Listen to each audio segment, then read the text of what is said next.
ये इस्लामाबाद का तारीखी इलाका सैदपुर विलेज है, जहाँ पर गुज़िश्ता रोज़ होने वाली बारिश की वजह से यहाँ पे मौजूद नाला सैलाबी पानी से भर गया, जिसमें कई गाड़ियाँ और मोटरसाइकिल बह गए। यहाँ पे लोकल रिहायशियों का ये कहना है कि कुछ अरसा कबल इस नाले की दोबारा तामीर की गई, जिसमें इसका रास्ता तंग किया गया, जिसकी वजह से गुज़िश्ता रोज़ होने वाली बारिश में इसमें पानी भर गया और लोगों का काफ़ी नुकसान हुआ। इस हवाले से यहाँ के हमने रिहायशियों से भी बात की।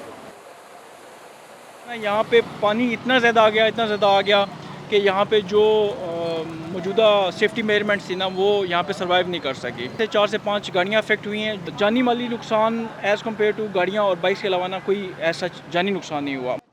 कोई नाला गिरने की वजह से, तंग होने की वजह से ये सारा मसला दरपेश आया।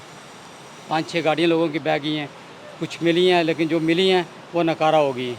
वो सिर्फ इस प्रोजेक्ट की वजह से नाले को तंग कर दिया गया ताकि पानी का बहाव आगे कम हो गया, उस वजह से सारा नुकसान हुआ। इस मामले पे सीडीए और लोकल इंतज़ामिया का ये दावा है कि यहाँ पर होने वाली इंक्रोचमेंट की वजह से ये वाक़या पेश आया है और इंक्रोचमेंट के ख़ात्मे के लिए सीडीए और लोकल इंतज़ामिया यहाँ पे ऑपरेशन कर रही है।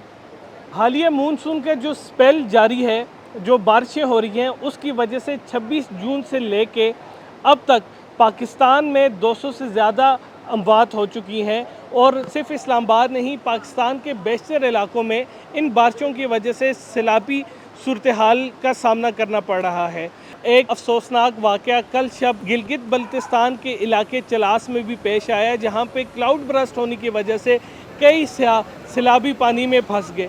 बहुत सारे ऐसे स्याह हैं जिनको महफूज मकामात पे मुंतकिल कर दिया गया है, लेकिन कई ऐसे स्याह हैं जो अभी भी लापता हैं, जिनकी तलाश के लिए ऑपरेशन जारी है।